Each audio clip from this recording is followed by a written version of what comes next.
حسبی ربی جل اللہ ما فی قلبی غیر اللہ نور محمد صلی اللہ لا الہ الا اللہ۔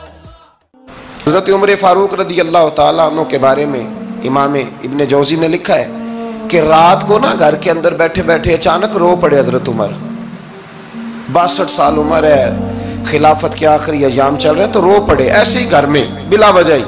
آپ کی اہلیہ نے، زوجہ نے بیٹے کو اٹھایا، فرمایا پتہ کرو تمہارے باپ کو کیا مسئلہ ہے، کہیں کوئی تکلیف تو نہیں، درد تو نہیں، صاحبزادے آئے؟ ابا جی کیا بات ہے؟ فرمایا اماں کو بلاؤ۔ سب لوگ جمع ہو گئے تو جناب عمر فاروق رضی اللہ تعالیٰ عنہ فرمانے لگے کہ بیٹھو میرے ارد گرد۔ سب بیٹھ گئے تو فرمانے لگے آج جب میں مسجد سے نکلا تھا تو میرے نبی پاک کے سچے صحابہ، سچے رسول کے سچے صحابہ، حضور کے سچے غلام یہ کہہ رہے تھے کہ عمر بڑا ہی اچھا ہے، عدل والا ہے، انصاف والا ہے۔ تو ابا جی اس میں رونے والی کیا بات ہے؟ تو فرمانے لگے ڈر یہ لگتا ہے کہ باہر تو میں اچھا تھا، کہیں گھر میں تو نہیں کوتاہیاں کرتا رہا۔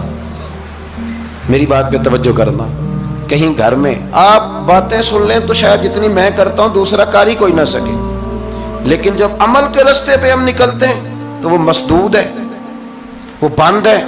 عمل کس نے کرنا ہے؟ آپ کوئی آیت پڑھیں تو یہاں غلطی نکالنے والے 20 لوگ مل جائیں گے، 20 لوگ، لیکن اس آیت پہ عمل کرنے والے کتنے ملیں گے؟ تو حضرت عمر فاروق رو رہے تھے، کہنے لگے کہیں تمہارے حقوق تو نہیں پامال کرتا رہا؟ تو آپ کی اہلیہ نے جب سنا تو وہ کہنے لگی عمر مجھے تو بڑا پرانا شکوہ ہے، آپ کا جاہ و جلال اتنا تھا میں بات نہیں کر سکی۔ عمر تم نے سارا دن مسجد میں گزار دیا اور ساری رات نقاب اوڑھ کے مدینے کی گلیوں میں گزار دی، میں تو زندگی کی کوئی خوشی دیکھ ہی نہیں سکی۔ چاہ تو میرے اندر بھی تھے نا کہ میرا شوہر کچھ گھڑیاں بیٹھتا، کہیں مجھے لے کے جاتا، تو میں تو کچھ نہیں دیکھا، مجھے بڑا شکوہ ہے۔ تو حضرت عمر کہنے لگے چل اللہ کی رضا کے لیے معاف کر دے۔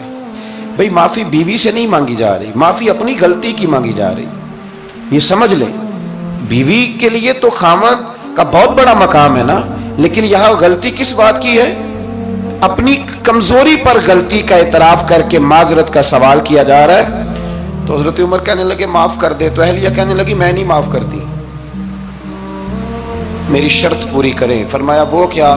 فرمانے لگی قیامت میں جب اللہ آپ کے لیے جنت کا حکم دے گا تو آپ میری سفارش کریں گے اللہ کی بارگاہ میں؟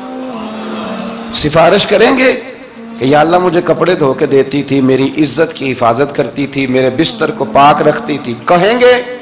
تو حضرت عمر فرمانے لگے تیرے ساتھ وعدہ رہا، رب نے اگر عمر کو اپنے فضل، اپنے کرم اور اپنے محبوب کے صدقے جنت دی تو عمر تیرے بغیر جنت میں نہیں جائے گا۔ عمل کا رستہ، عمل کا رستہ دیکھیں نا، 2 دفعہ استاد بات کرتا ہے، 2 دفعہ،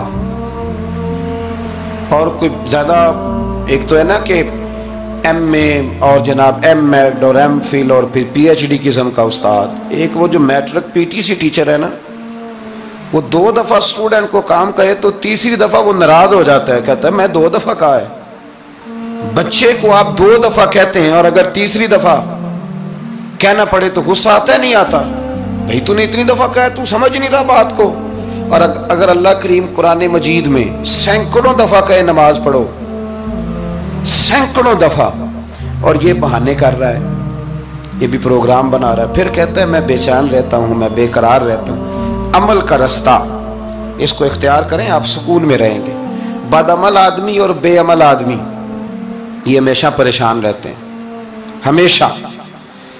عمل کریں، توبہ کریں تو پھر بدل جائیں، پھر تبدیلی آئے، اور یہ کوئی مشکل کام نہیں، جو بدلنے والے تھے وہ بدل گئے، بڑا کچھ کرتے تھے پر پھر وہ لوگ بدل گئے۔ حضرت فضالہ رضی اللہ تعالیٰ عنہ کہتے ہیں کہ میں بڑا دلدادہ تھا عورتوں کا، اور میرا ماحول یہ تھا کہ میں قتل بھی کر لیتا تھا، معاذ اللہ چوری بھی کر لیتا تھا، اور رات میری طبیعت تھی معاذ اللہ نئی سے نئی عورت کے پاس جانا۔ کہتے ہیں ابو جہل نے اعلان کیا کہ جو نبی پاک علیہ السلام کا سر اقدس معاذ اللہ کاٹ کے لائے گا نقل کفر، کفر نہ باشد، 100 سرخ اونٹ انعام ملے گا۔ تو میں نے ارادہ کر لیا کہ میں بہت سارا انعام حاصل کروں گا۔ قرآن مجید میں نا اللہ فرماتا ہے کہ بہت سارے لوگ ایسے ہیں جنہیں اگر میں رزق میں کشادگی دے دوں، زیادہ پیسے دے دوں، فرمایا باغی ہو جائیں، وہ سرکش ہو جائیں۔ یہ بہت سارے لوگوں کو جو اللہ تبارک و تعالیٰ اعتدال میں رکھتا ہے تو یہ ان کے لیے بہتر ہے. ہر بندہ دولت کے ہوتے ہوئے نیک ہو سکتا، تو یہ اللہ اگر رکھتا ہے نا اعتدال میں تو شکر کرے اللہ کا، ورنہ تو لوگ عیاشیاں کریں، پتہ نہیں کیا کچھ کر گزرے. تو حضرت فضالہ کہتے ہیں کہ میں نے خنجر تیار کیا اور میں نے بغل میں اس کو چھپایا، اوپر میں نے چادر اوڑھ لی. اب مجھے پتا تھا ظہر کی نماز کے بعد نبی پاک صلی اللہ علیہ وسلم طواف کعبہ کے لیے، بیت اللہ شریف کے طواف کے لیے جاتے ہیں. کہتے میں بھی اس طرف بڑھا. رستے میں نا وہ خاتون جس کے گھر میں نے رات آنا تھا، میں نے دروازے پہ دستک دی. میں نے کہا کہ تیار رہنا، تیار رہنا، آج میں بڑے پیسے لے کے آؤں گا. اسے میں نے یہ کہا اور پھر میں چلا گیا بیت اللہ شریف کا طواف کرنے. کہتے ہیں اللہ کے محبوب بھی طواف کر رہے تھے تو میں نے بھی طواف شروع کر دیا. ارادہ یہ تھا کہ جہاں نبی پاک علیہ السلام میرے قریب سے گزریں گے تو موقع پا کر میں حضور کے جسم اقدس پر خنجر کھونپ دوں گا اور معاذ اللہ شہید کر دوں گا. کہتے ہیں حضور ایک دفعہ بھی میرے پاس سے گزرے تو میں ہمت نہ کر سکا، دوسری دفعہ بھی پاس سے گزرے تو میں ہمت نہ کر سکا، تیسری دفعہ بھی گزرے تو میں ہمت. نبی کریم صلی اللہ علیہ وسلم 2-3 دفعہ گزرے تو فرماتے ہیں کہ مجھے موقع نہ ملا، اس لیے کہ حضور فرماتے ہیں اللہ نے روب کے ساتھ میری مدد فرمائی، دشمن پر میرا روب طاری ہو جاتا ہے. فرماتے ہیں جب چکر پورے ہو گئے تو محبوب کریم نہ چھٹے چکر پہ فرمانے لگے فضالہ چکر ایک رہ گیا ہے، بے خبر ہو جو غلاموں سے وہ آقا کیا ہے، ایک پھیرا رہ گیا. کہتے طواف مکمل ہو گیا تو محبوب میرے قریب آئے، فرمایا وہ کام کرتے کیوں نہیں جس کے لیے آئے تھے. میں نے عرض کی یا رسول اللہ کون سا کام، کیسا کام؟ اندر تو چور تھا نا، بانج فقیروں کسے نہیں ماریا اے ہوئی چور اندر دا، اندر چور تھا نا. کہتے ہیں حضور نے مجھے کندھے سے پکڑ کے ہلایا، فرمایا کرتے کیوں نہیں؟ جب حضور نے ہلایا تو وہ خنجر بھی پیروں میں گرا اور میں بھی رسول اللہ کے پیروں میں گر گیا. میں نے کہا حضور مجھے کلمہ پڑھا دیں. کہتے ہیں حضور نے پہلے میرے دل پہ دست مبارک پھیرا، پھر میرے نبی نے مجھے کلمہ پڑھا دیا. اب نا مرید ہونے والا کہتا ہے کہ جی آہستہ آہستہ میں ٹھیک ہو جاؤں گا. اب وہ آہستہ آہستہ کا کیا ترجمہ ہے یہ بالکل سمجھ نہیں آتی. بھئی کسی بندے سے 5 لاکھ روپیہ لینا ہے تو اس سے وہ کہتا ہے جی میں آہستہ آہستہ دوں گا، 500 روپیہ دے دیا کروں گا روز کا، تو کہتے ہیں میری رقم خراب ہوتی ہے، پورے دو. اور نیکی کی بات جب آتی ہے تو کہتے ہیں حضرت صاحب دین اتنا سخت نہیں ہے، میں آہستہ آہستہ ٹھیک ہو جاؤں گا. اب میں مغربی شاب پڑھنی شروع کر دی ہے میں نے، اب میں تسبیح لے لی ہے، کل میں نے بھی آہستہ آہستہ میں ٹھیک ہو جاؤں. یعنی رقم لینی ہو تو وہ آہستہ آہستہ قبول نہیں ہے، لیکن اور مکان کی رجسٹری اگر کرانی ہو تو مالک مکان کہے کہ آہستہ آہستہ کرا لو.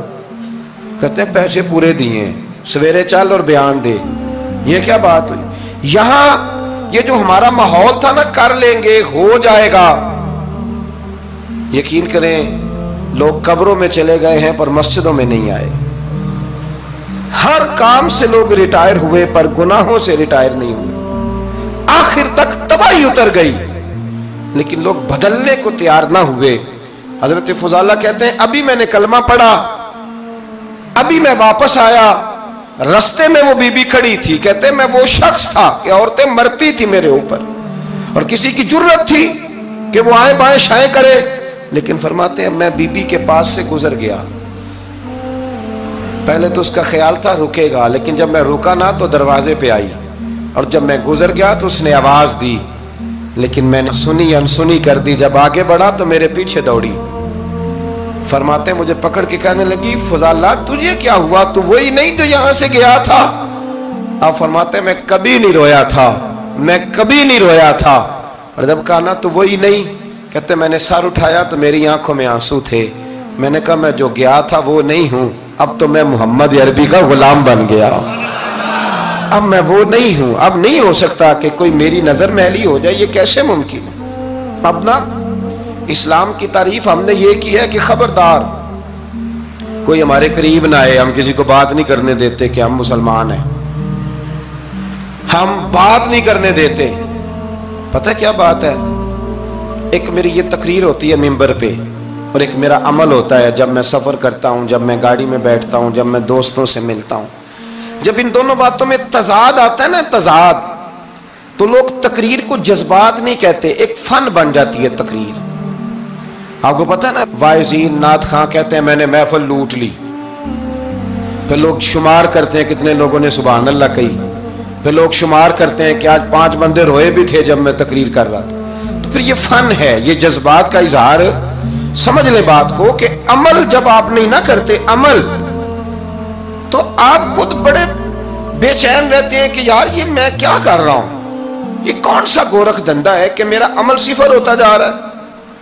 ہمارے ایک استاد تھے تو وہ فرمایا کرتے تھے کہ اگر پڑھے لکھے آدمی کو تم بے عمل دیکھو تو اس سے دور ہٹ جایا کرو، ورنہ تمہیں بھی بے عمل کر دے گا۔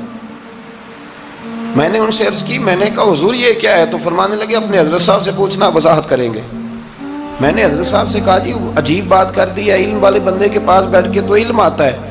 تو وہ فرما رہے تھے کہ علم والے بندے کے پاس اگر وہ بے عمل ہو تو بالکل نہ بیٹھنا۔ تو حضرت صاحب فرمانے لگا انہوں نے صحیح کہا ہے۔ اب بات بہت بڑی ہے، پتہ نہیں آپ کی سمجھ میں آتی ہے نہیں آتی، بہرحال کر دیتا ہوں۔ پڑھا لکھا بندہ اگر بے عمل ہو تو اس کے پاس، تو میں نے کہا حضور کیوں؟ فرمانے لگے اس لیے کہ وہ اپنی بے عملی پر بھی دلائل دے گا۔